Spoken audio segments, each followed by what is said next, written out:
Good evening. Radhe Radhe. I hope कि आप सब अच्छे होंगे। आप सभी का हमारे चैनल लक्ष्य इंस्टीट्यूट कलर में हार्दिक स्वागत है। आज हम पढ़ने वाले हैं केमिस्ट्री क्लास 12 और जो चैप्टर नंबर 2 है इलेक्ट्रोकेमिस्ट्री, इसी का टॉपिक पढ़ेंगे। इसके पीछे क्लासेस हम पढ़ चुके हैं। इलेक्ट्रोकेमिस्ट्री यानी कि वैद्युत रसायन क्या है हमारा वैद्युत रसायन। ठीक, इसका हम पीछे के क्लासेस में आपका इम्प्लाई वगैरह जो था, सेल में डिफरेंस था, ठीक है, इलेक्ट्रोड था, इलेक्ट्रोड पोटेंशियल, वो सारी चीज़ें हम पढ़ चुके हैं।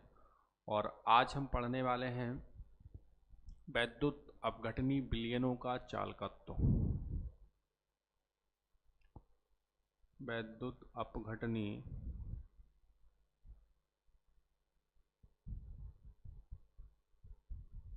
विलयनों का चालकत्व। ठीक, वैद्युत अपघटनी विलयनों का चालकत्व ये पढ़ने वाले हैं और बड़ा ही सिंपल तरीके से हम आपको बताएंगे। ठीक है, क्या होता है चालकत्व? मतलब कोई भी वैद्युत अपघट्य विलयन है, ठीक है, मान लिया कोई वैद्युत अपघट्य विलयन है, परिभाषा की अगर हम बात करें तो क्या लिखेंगे? किसी वैद्युत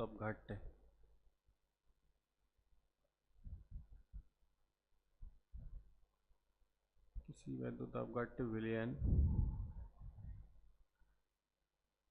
की उसकी गलित अवस्था में विलयन के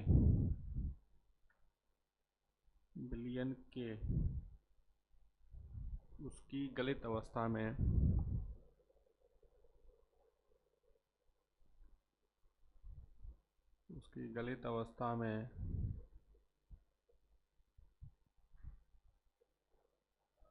किसी वैद्युत अपघट्य विलयन के उसकी गलित अवस्था में वैद्युत धारा प्रवाहित करने की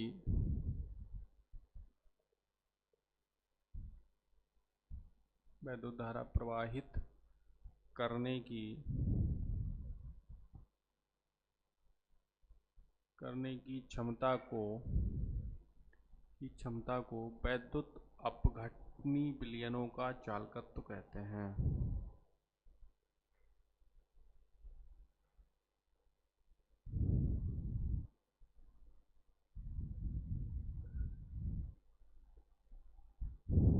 विलयनों का चालकत्व कहते हैं।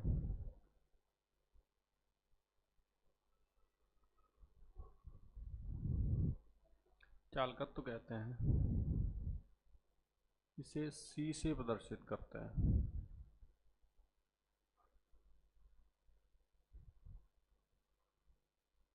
ठीक, सी से प्रदर्शित करते हैं। यानी कि क्या है कि हमारा जो वैद्युत अपघट्य विलयन है, क्या है वैद्युत अपघट्य विलयन है, उसकी गलित अवस्था में, गलित अवस्था का मतलब क्या है कि उसकी गलित अवस्था है, और गलित अवस्था का क्या मतलब है कि विलयन की अवस्था में। यहाँ पे हम लिख सकते हैं गलित अवस्था लिख सकते हैं या फिर विलयन की अवस्था में जो हम वैद्युत धारा प्रवाहित करते हैं, वैद्युत धारा प्रवाहित करने की जो क्षमता होती है उसी को हम क्या कहते हैं? चालकत्व कहते हैं, और इसे सी से प्रदर्शित करते हैं। ठीक है, वैद्युत अपघटनी विलयनों का जो चालकत्व होता है, वैद्युत अपघटनी विलयनों का चालकत्व, वैद्युत अपघटनी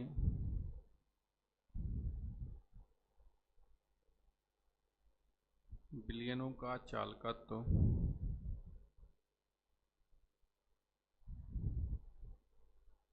वैद्युत अपघटनी विलयनों का चालकत्व उसके प्रतिरोध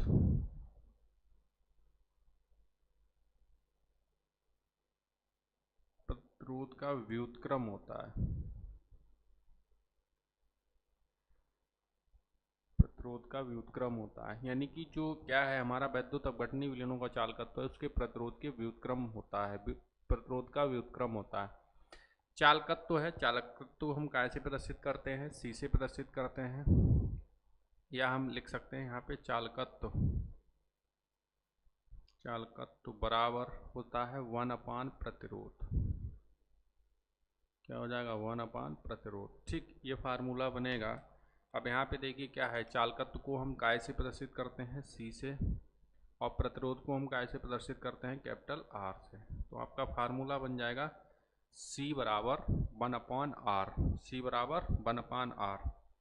इसकी अगर हम मात्रक की बात करते हैं, क्या बात करते हैं? मात्रक की बात करते हैं।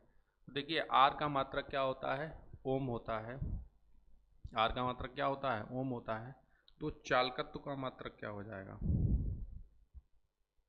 चालकत्व का मात्रक क्या हो जाएगा? 1/ओम लिखेंगे। क्या लिखेंगे? 1/ओम। ठीक, अब ओम को अगर हम ऊपर ले जाते हैं तो क्या हो जाएगा आपका? ओम इनवर्स हो जाएगा। क्या हो जाएगा? Ohm inverse. मतलब घात जो है वो माइनस की हो जाएगी, या फिर हम इसको इस तरीके से भी लिख सकते हैं। तो चालकत्व जो होता है उसका मात्रक क्या होता है? हमारा ओम इनवर्स होता है। ठीक है, तो आई होप कि आपको ये बात समझ में आ गई होगी। चालकत्व क्या होता है? किसी भी वैद्युत अपघटनीय विलयनों का जो चालकत्व है उसे हम C से प्रदर्शित करते हैं, और वैद्युत अपघट के विलयन की जो उसकी गलित अवस्था होती है, या हम कह सकते हैं विलयन की जो अवस्था होती है, उस गलित अवस्था में या विलयन की अवस्था में वैद्युत धारा प्रवाहित करने की क्षमता, जो हमारी क्या है? वैद्युत धारा प्रवाहित करने की जो क्षमता है, उसी को हम क्या कहते हैं? वैद्युत अपघटनीय विलयनों का चालकत्व कहते हैं, और इसे हम C से प्रदर्शित करते हैं।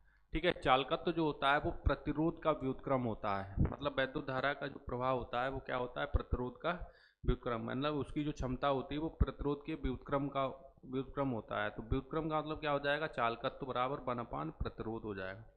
ठीक है, तो चालकत्व C बराबर क्या हो जाएगा? 1/R, और R है तो इसका मात्रक जो होगा वो चालकत्व का मात्रक होता है ओम इनवर्स। क्यों होता है? क्योंकि प्रतिरोध का मात्रक क्या है? ओम है। तो जब इसका प्रतिरोध का मात्रक ओम है तो इसका मात्रक जो है वो ओम इनवर्स हो जाएगा। ठीक है, तो आई होप कि आपको ये बात समझ में आ गई होगी। ठीक है, मैं समझ पा रहा हूँ कि मेरी आवाज़ जो है वो आप तक पहुँच रही होगी। इसी के साथ हम आगे चलते हैं और आपको बताते हैं। अगर यहाँ से हम क्या करें, ठीक है, इसी को अगर हम आगे, आपने ओम का नियम पढ़ा होगा। ठीक, क्या पढ़ा होगा? ओम का नियम पढ़ा होगा। तो ओम का नियम जो होता है वो क्या होता है? B बराबर IR होता है। B बराबर IR। तो B बराबर IR होता है, तो R की अगर हम वैल्यू निकालेंगे तो यहाँ पे क्या हो जाएगा आपका? V/I हो जाएगा। क्या हो जाएगा? V/I। ठीक, यानी कि जो B है V/, क्या होता है? I होता है। तो R की वैल्यू अगर हमने B/I है तो इसको हम कहाँ रख देंगे? इसको समीकरण नंबर 1 मान लेंगे, तो इसको हम रख देंगे इसकी जगह पे। तो B बराबर क्या हो जाएगा? R की जगह पे B/I। अब I जो है वो पलट के ऊपर पहुंच जाएगा, तो C बराबर क्या हो जाएगा? I/V। I/V। ठीक, आपको ये बात समझ में आ रही होगी। ठीक, I/ क्या हो जाएगा? V हो जाएगा। ठीक, अब देखिए यहाँ पे यदि V बराबर क्या हो? 1 वोल्ट हो। V बराबर क्या हो? 1 वोल्ट। और I बराबर, जो I है, I बराबर क्या हो? नहीं, P बराबर 1 वोल्ट हो। मतलब 1 वोल्ट हो। 1 वोल्ट का मतलब वैद्युत धारा जो है, विभवांतर जो होगा वो क्या हो जाएगा? 1 वोल्ट हो तो क्या हो जाएगा? C बराबर I/B की जगह पे क्या हो जाएगा आपका? 1। जो ये B है इसकी जगह पे क्या हो जाएगा आपका? 1 हो जाएगा। तो बटे में 1 होता है तो उसको लिखते नहीं, तो C बराबर क्या हो जाएगा आपका? I हो जाएगा। ठीक, ये फार्मूला बन जाएगा आपका। ठीक है, C बराबर क्या हो जाएगा? I हो जाएगा। तो अगर इसकी हम परिभाषा की बात करें तो परिभाषा हमारी क्या बन जाएगी? यानी कि किसी वैद्युत अपघटनीय विलयनों का चालकत्व उसकी वैद्युत धारा के बराबर होता है। वैद्युत धारा के बराबर होता है जब इलेक्ट्रोडों के बीच 1 वोल्ट का विभवांतर लगाया जाए। ठीक, यानी कि कोई भी विलयन है, ठीक, उसमें मान लिया ये इलेक्ट्रोड लगा है। ठीक, क्या लगा है? इलेक्ट्रोड लगा है, और उन इलेक्ट्रोडों के बीच मतलब विभवांतर कितना हो आपका? 1 वोल्ट हो। कितना हो? 1 वोल्ट हो। अगर विभवांतर आपका 1 वोल्ट है तो इसमें जो धारा प्रवाहित होगी आई, जो धारा प्रवाहित होगी आई, वही उसके क्या चालकत्व के बराबर होगी। तो वही आपका यहाँ पे आ गया। तो C बराबर आई का मतलब क्या हो गया कि अगर हमारा प्रतिरोध का मतलब क्या है कि अगर 1 एम्पीयर की धारा, क्या है 1 एम्पीयर की धारा, मतलब है धारा क्या होगी एम्पीयर में नापते हैं। अगर हमारा विभवांतर जो है वो कितना हो 1 वोल्ट हो, विभवांतर कितना है 1 वोल्ट, मतलब जो इसके बीच विभव जो लगाया है हमने यहाँ पे, ठीक, वो कितना हो हमारा 1 वोल्ट हो। किसके बीच, इलेक्ट्रोडों के बीच की बात हो रही है। तो इलेक्ट्रोडों के बीच अगर विभव का 1 वोल्ट का मान लगाया जाए या फिर 1 वोल्ट का विभव उत्पन्न हो इलेक्ट्रोडों के बीच में, तो इनके बीच जो वैद्युत धारा प्रवाहित होगी, विलयन में जो वैद्युत धारा प्रवाहित होती है, वही उसके चालकत्व के बराबर होती है।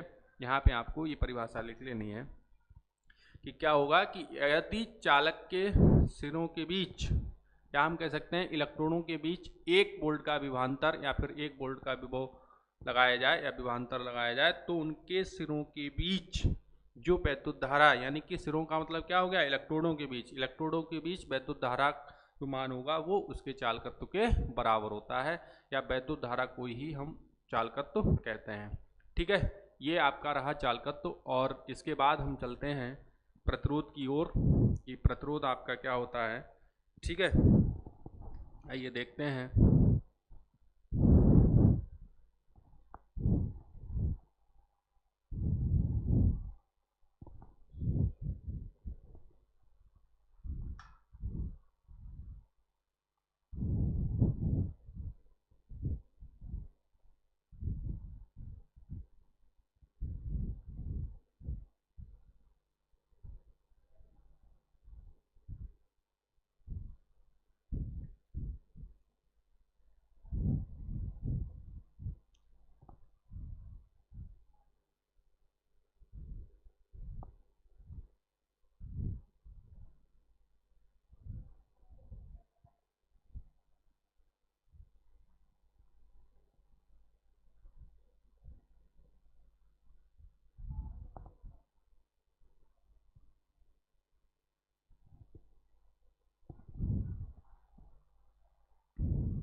इसके आगे देखिए विशिष्ट प्रतिरोध।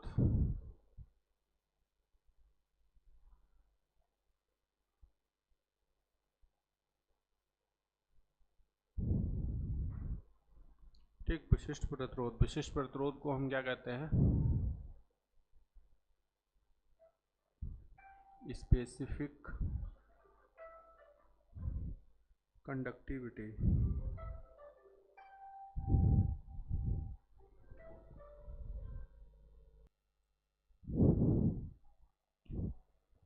ठीक है, तो हम बात कर रहे थे स्पेसिफिक रेजिस्टेंस की। ठीक है, हमारा क्या है विशिष्ट प्रतिरोध की अगर हम बात करें तो प्रतिरोध क्या होगा।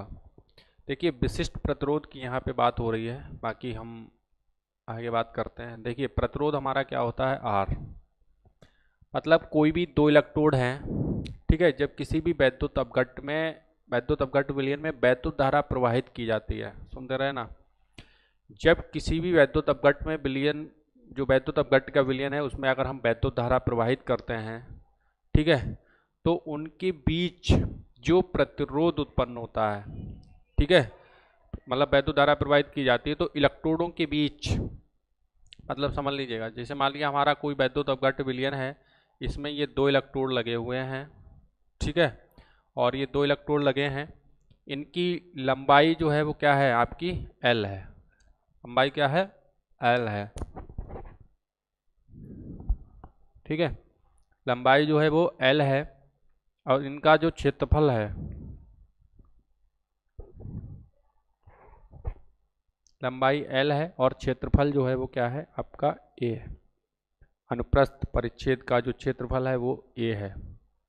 ठीक है, अगर इलेक्ट्रोडों के बीच की, मतलब बीच की दूरी कह सकते हैं या फिर हम लंबाई कह सकते हैं, तो इलेक्ट्रोड की लंबाई जो है वो कितनी है L है, और क्षेत्रफल जो है वो कितना है आपका A है, अनुप्रस्थ परिच्छेद का क्षेत्रफल। तो जो R होता है वो लंबाई के अनुक्रमानुपाती और क्षेत्रफल के व्युत्क्रमानुपाती होता है।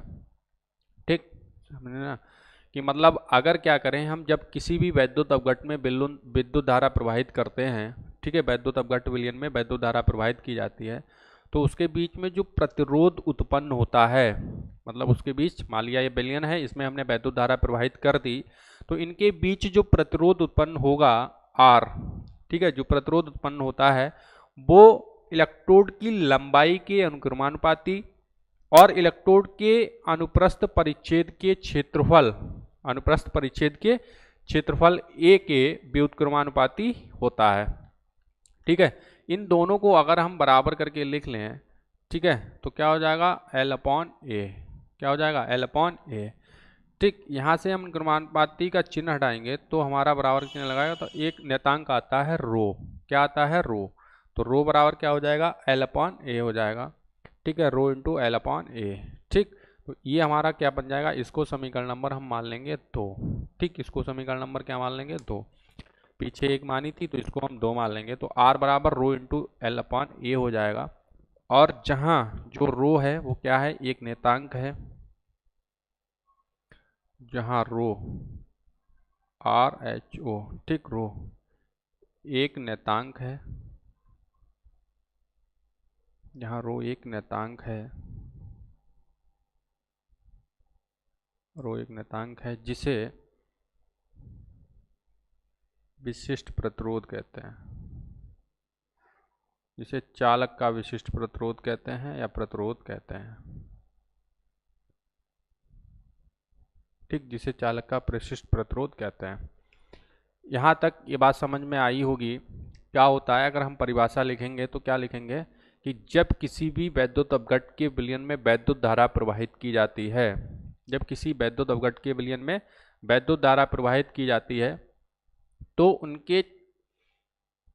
उसमें जो प्रतिरोध उत्पन्न होता है, जब किसी वैद्युत अपघट के विलयन में वैद्युत धारा प्रवाहित करते हैं तो उनके बीच जो प्रतिरोध उत्पन्न होता है, क्या होता है, जो प्रतिरोध उत्पन्न होता है वो लंबाई, मतलब इलेक्ट्रोडों के बीच, मतलब जो इलेक्ट्रोड की लंबाई होती है वो इलेक्ट्रोड की लंबाई के अनुक्रमानुपाती और इलेक्ट्रोड के अनुप्रस्थ परिच्छेद के क्षेत्रफल, अनुप्रस्थ परिच्छेद के क्षेत्रफल के व्युत्क्रमानुपाती होती है। तो आर अनुक्रमानुपाती एल हो जाएगा और आर व्युत्क्रमानुपाती 1/a हो जाएगा।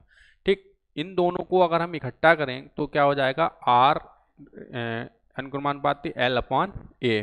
ठीक, जब ये चिन्ह हटाते हैं तो बराबर चिन्ह लगाते हैं तो एक नियतांक आता है, तो यहाँ पे नियतांक आ जाएगा, जहाँ रो एक नियतांक है जिसे हम विशिष्ट प्रतिरोध कहते हैं, या फिर हम कह सकते हैं जिसे चालक का विशिष्ट प्रतिरोध कहा जाता है। ठीक, जिसे चालक का विशिष्ट प्रतिरोध कहा जाता है। यहाँ तक ये बात समझ में आई होगी। इसके बाद देखते हैं हम क्या बताते हैं आपको। ठीक है, प्रतिरोध को हम प्रतिरोधकता भी कहते हैं, ये बात आप ध्यान रखिएगा। प्रतिरोध को हम क्या कहते हैं, प्रतिरोधकता भी कहते हैं। ठीक, अब देखिए यहाँ पे यदि, मतलब क्या है, यदि अगर हमारा क्या हो, एल अपॉन, यदि एल बराबर 1 सेंटीमीटर, ठीक, यदि एल बराबर क्या हो, 1 सेंटीमीटर हो और ए बराबर 1 सेंटीमीटर स्क्वायर हो, 1 सेंटीमीटर स्क्वायर हो, ठीक है, तो यदि एल बराबर 1 सेंटीमीटर और ए बराबर 1 सेंटीमीटर स्क्वायर हो तो हमारा क्या बन जाएगा, आर बराबर रो और इंटू 1/1। ठीक, एल की जगह पे 1 आ जाएगा और ए की जगह पर 1 आ जाएगा, तो ये आपका बन ही रहेगा। तो आर बराबर क्या हो जाएगा, आपका रो हो जाएगा, आर बराबर क्या हो जाएगा, रो। ठीक, इसका मतलब क्या हुआ कि यदि जो इलेक्ट्रोड है, यदि इलेक्ट्रोड की लंबाई 1 सेंटीमीटर हो, इलेक्ट्रोड की लंबाई 1 सेंटीमीटर हो और उसका क्षेत्रफल 1 सेंटीमीटर स्क्वायर हो, या हम कह सकते हैं 1 वर्ग सेंटीमीटर हो, तो उसके बीच जो प्रतिरोध उत्पन्न होता है वो उसका विशिष्ट प्रतिरोध कहलाता है या विशिष्ट प्रतिरोध के बराबर होता है।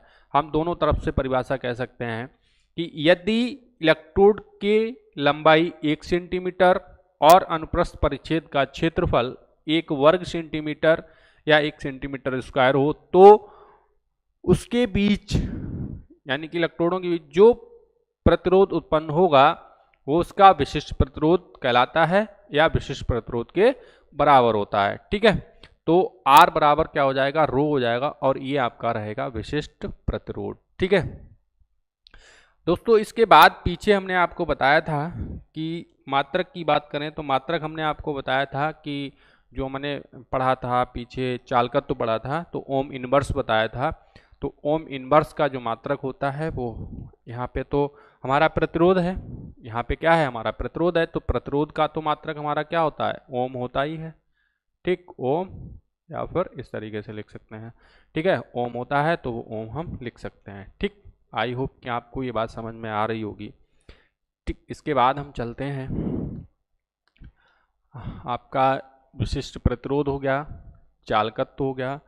अब हम बात करेंगे विशिष्ट चालकत्व की, विशिष्ट चालकत्व या फिर विशिष्ट चालकता। ये बहुत ही इम्पॉर्टेंट चीज़ें हैं बोर्ड एग्जाम के लिए, और यहाँ से आपको एक क्वेश्चन जो है वो मिलना ही मिलना है बोर्ड एग्जाम से रिलेटेड। ठीक है,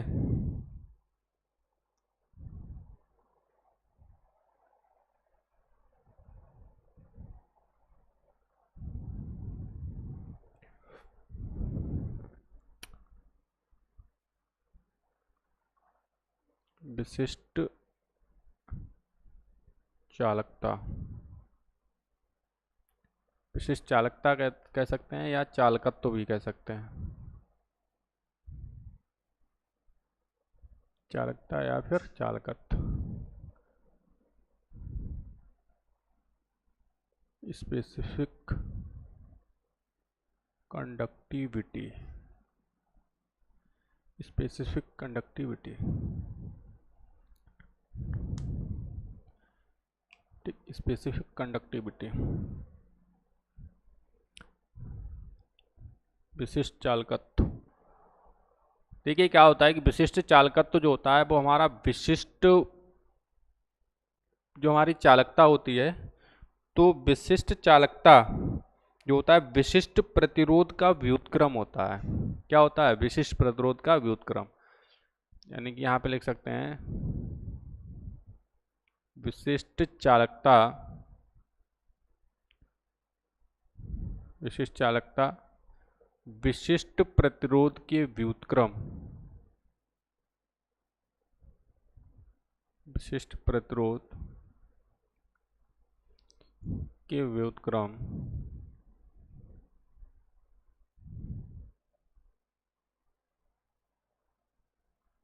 विशिष्ट प्रतिरोध के व्युत्क्रम को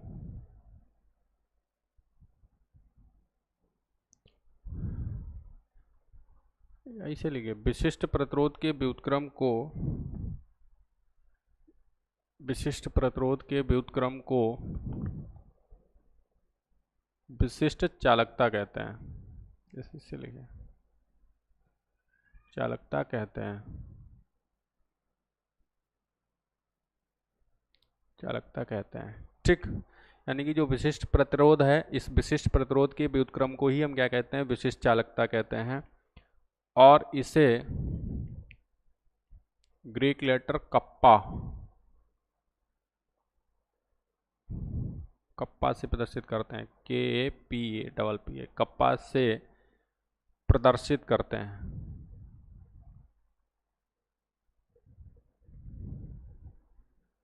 कप्पा से प्रदर्शित करते हैं। अगर मान की बात करें तो कप्पा बराबर क्या हो जाएगा आपका, 1/, विशिष्ट प्रतिरोध। 1/, विशिष्ट प्रतिरोध क्या होता है, 1/, रो, तो कप्पा बराबर क्या हो जाएगा, 1/, रो हो जाएगा। इसको समीकरण नंबर हम क्या मान लेंगे, 1 मान लेंगे। ठीक, आप देखिए दोस्तों, पीछे हमने क्या पढ़ा था, R बराबर रो इंटू L/A। यहाँ से अगर हम रो की वैल्यू निकालें, यहाँ से क्या निकालें, रो की वैल्यू निकालें, तो रो को हम इधर ले आएंगे, तो रो बराबर क्या हो जाएगा, R की गुणा A की गुणा यहाँ हो जाएगी, RA हो जाएगा, और बटे में क्या आ जाएगा, L आ जाएगा। तो रो बराबर RA/ क्या हो जाएगा, L हो जाएगा। ठीक है, तो उसको हम कहाँ रख देंगे, यहाँ पे रख देंगे। ठीक है, कहाँ रख देंगे, यहाँ रख देंगे। तो कप्पा बराबर क्या हो जाएगा, 1/RA और बटे में L, तो L पलट के ऊपर चला जाएगा, तो कप्पा बराबर हो जाएगा L/, आर ए, ठीक है, आर ए। अब चूंकि देखिए, चूंकि 1/r बराबर आपने क्या पढ़ा होगा, यहाँ पे अगर हम r को उल्टा कर लें तो क्या कर लेंगे, तो कप्पा बराबर हमारा क्या हो जाएगा, 1/r इंटू एल अपॉन ए। ये हो जाएगा 1/r जो होता है वो पीछे आपने क्या पढ़ा था, c पढ़ा था, पीछे क्या पढ़ा था, c पढ़ा था, तो कप्पा बराबर क्या हो जाएगा, c एल अपॉन ए, सी एल अपॉन ए। ठीक, इसको समीकरण नंबर हम क्या मान लेंगे, 4 मान लेंगे। ठीक, ये बात ध्यान रखिएगा। चाहे तो यहाँ पे आप लिख लीजिएगा, चूंकि 1/r बराबर क्या होता है, c होता है। ठीक, तो 1/r की जगह पे हम क्या रख देंगे, c रख देंगे, तो कप्पा बराबर हो जाएगा c इंटू एल अपॉन ए, एल अपॉन ए हो जाएगा। ठीक है, तो r बराबर रो इंटू एल अपॉन ए। ठीक है, ये फार्मूला आपको ध्यान रखना है। अब चूंकि यहाँ पे कप्पा बराबर, चूंकि वही लिखे हैं हम, यदि एल बराबर एक, यदि एल बराबर क्या हो जाएगा हमारा, 1 सेंटीमीटर, क्या हो जाएगा, 1 सेंटीमीटर, और ए बराबर 1 सेंटीमीटर स्क्वायर हो या 1 वर्ग सेंटीमीटर हो, तो क्या हो जाएगा हमारा, कप्पा बराबर c इंटू 1/1, 1/1 तो 1 ही रहेगा, तो कप्पा बराबर क्या हो जाएगा, c हो जाएगा। ठीक, ये परिभाषा बन जाएगी। तो क्या हो जाएगा, इसका मतलब क्या हो जाएगा कि यदि आपका क्या है, विशिष्ट चालकत्व है, यानी कि विशिष्ट चालकता जो होती है वो चालकता के बराबर होती है, लेकिन कब, जब इलेक्ट्रोडों के बीच 1 सेंटीमीटर का क्या लगा हो, इलेक्ट्रोड की लंबाई जो हो वो 1 सेंटीमीटर हो, और अनुप्रस्थ परिच्छेद का क्षेत्रफल 1 सेंटीमीटर स्क्वायर हो, या हम कह सकते हैं 1 वर्ग सेंटीमीटर हो, तो उनके उसमें जो उसकी जो चालकता होगी, क्या होगी, उसकी जो चालकता होती है वो उसके विशिष्ट चालकत्व के बराबर होती है, या विशिष्ट चालक, उसकी चालकता को ही हम विशिष्ट चालकता कहते हैं। आप अपने अनुसार परिभाषा इसको बना सकते हैं कि यदि इलेक्ट्रोड की लंबाई 1 सेंटीमीटर और उसका अनुप्रस्थ परिच्छेद का क्षेत्रफल 1 सेंटीमीटर स्क्वायर हो, तो उसके सिरों के बीच, मतलब या हम कह सकते हैं विलयन की जो चालकता होगी वो उसके विशिष्ट चालकता के बराबर होगी, या उसकी विलयन की चालकता को विशिष्ट चालकता कहते हैं। ठीक है, ये आपको बात समझ में आ गई होगी। ठीक है, इसके बाद ये हमारा इंपॉर्टेंट टॉपिक है, यहाँ से क्वेश्चन आपको बोर्ड एग्जाम में मिलेगा। ठीक है, इसके अगर हम मात्रक की बात करें तो इसका जो मात्रक होगा, विशिष्ट चालकता जो है, इसका मात्रक अगर हम बात करें तो इसका जो मात्रक है वो मात्रक हो जाएगा इसका ओम इनवर्स, ओम इनवर्स और सेंटीमीटर इनवर्स, ओम इनवर्स और सेंटीमीटर इनवर्स। ठीक, या हम इसको इस तरीके से भी लिख सकते हैं, ओम इनवर्स और सेंटीमीटर इनवर्स। ठीक, या ओम इनवर्स जो होता है वो सीमेंस के बराबर होता है, ओम इनवर्स को हम क्या कहते हैं, सीमेंस कहते हैं, तो ये सीमेंस हो जाएगा, सीमेंस और centimetre inverse, siemens centimetre inverse. Siemens centimetre को हम एस और सेंटीमीटर को इस तरीके से भी लिख सकते हैं, तो S M C M inverse हो सकता है। किसका, विशिष्ट चालकता का जो मात्रक होगा वो आपका ये बन जाएगा। ठीक, तो आई होप आपको ये बात समझ में आ गई। मात्रक से राशि, जब भी आपका क्वेश्चन लगेगा तो हम राशियों को कहाँ से पहचानते हैं, मात्रक से ही पहचानते हैं। तो मात्रक हमारा अगर ओम इनवर्स सेंटीमीटर इनवर्स कहीं पे दिया है तो समझ लीजिए क्या है, विशिष्ट चालकता है या विशिष्ट चालकत्व है। ठीक है, या सीमेंस सेंटीमीटर इनवर्स दे रखा है तब भी हमारा क्या है, आपका विशिष्ट चालकता है या चालकत्व है। ठीक है, इसके बाद हम चलते हैं, ठीक है, इसके बाद हम चलते हैं सेल स्थिरांक।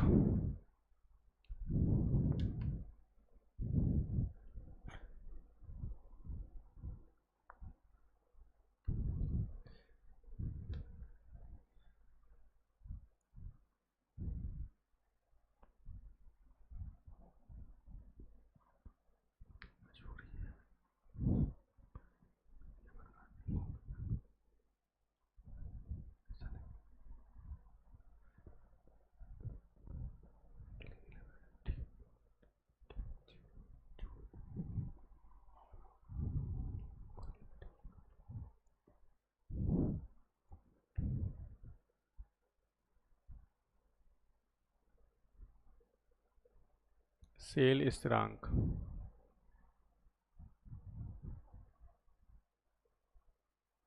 सेल कांस्टेंट कहते हैं इसको। और सेल कांस्टेंट होता है, इसको हम कैसे प्रदर्शित करते हैं, जी स्टार से प्रदर्शित करते हैं। सेल स्थिरांक जो होता है वो आपका जी स्टार से उसको प्रदर्शित करते हैं।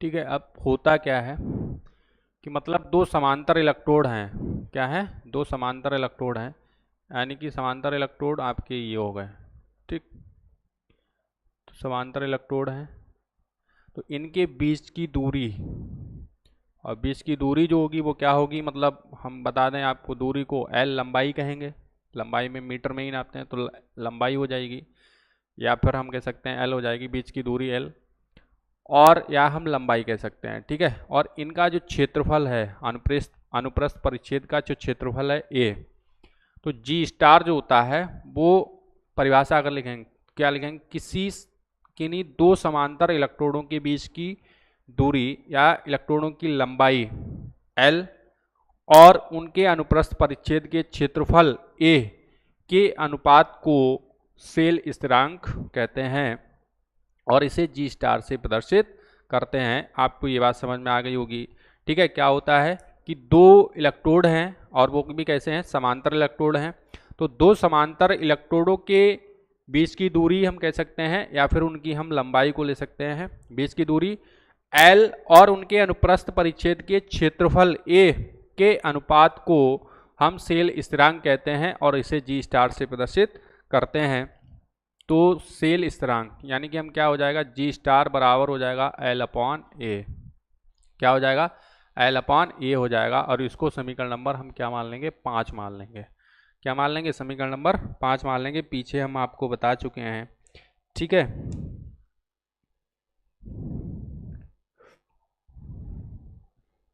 ठीक, इसके अगर हम मात्रक की बात करें, सेल स्थिरांक परिभाषा समझ लीजिए, इसका मात्रक की अगर हम बात करें तो देखिए एल का मात्रक क्या होता है, सेंटीमीटर होगा, ठीक, इसका मात्रक क्या होगा, सेंटीमीटर स्क्वायर होगा, तो एक हाथ से ये कट जाएगा, ठीक, कट जाएगा, तो आपका मात्रक क्या बचेगा, सेंटीमीटर, 1/5 सेंटीमीटर बचेगा, 1/5 सेंटीमीटर, और 1/5 सेंटीमीटर को हम ऊपर ले जाएंगे तो क्या हो जाएगा आपका, सेंटीमीटर इनवर्स हो जाएगा, क्या हो जाएगा, सेंटीमीटर इनवर्स, ठीक, सेंटीमीटर इनवर्स हो जाएगा, या फिर हम कह सकते हैं मीटर भी ले सकते हैं, तो मीटर इनवर्स हो जाएगा, सेंटीमीटर इनवर्स या मीटर इनवर्स हो जाएगा, इसका मात्रक की अगर हम बात करें तो, ठीक है।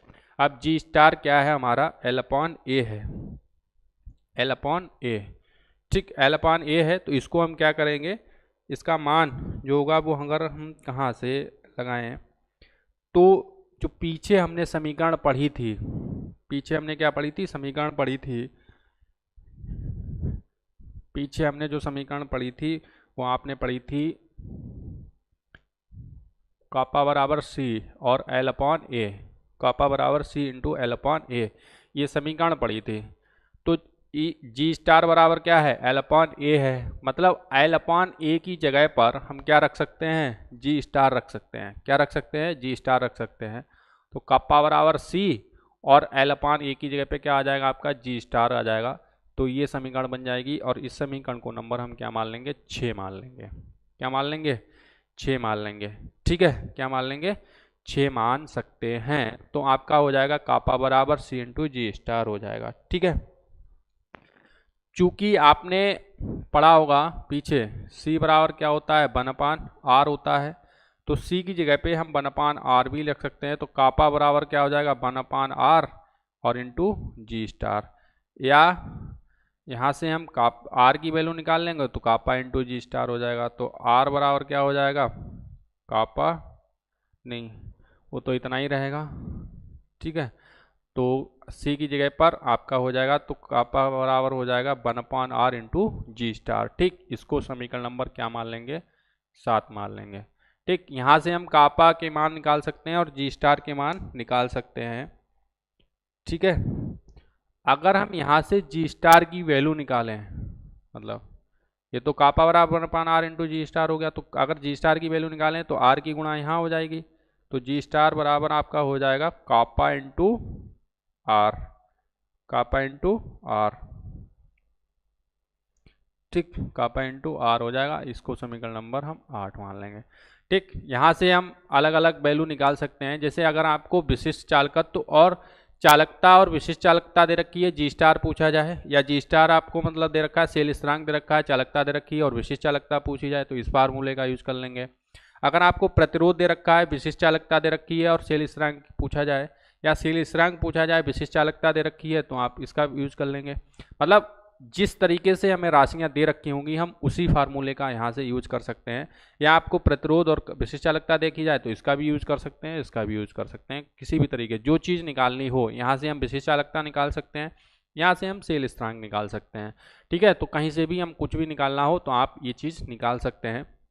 और आज का मतलब ये सेशन जो है, आज की क्लास को हम यहीं पर रोकते हैं, और कल की क्लास में हम आपके लिए लेके आएंगे बहुत ही इम्पॉर्टेंट और मोस्ट इम्पॉर्टेंट टॉपिक, जिसका नाम है चालकता, यानी कि तुल्यांकी चालकता और मोलर चालकता। वैद्युत अपघट्य विलयनों की तुल्यांकी चालकता और वैद्युत अपघट्य विलयनों की मोलर चालकता बहुत ही इंपॉर्टेंट टॉपिक हैं दोनों, और यहाँ से बोर्ड एग्जाम में बहुत ही अच्छे क्वेश्चन बनते हैं, वो भी हम क्वेश्चन आपको बताएंगे। यहाँ से भी क्वेश्चन बनते हैं, वो न्यूमेरिकल हम आपको बाद में कराएंगे। आज के लिए इतना, तब तक के लिए आप स्वस्थ रहें, ठीक है, सतर्क रहें और सावधान रहें। आज राम राम।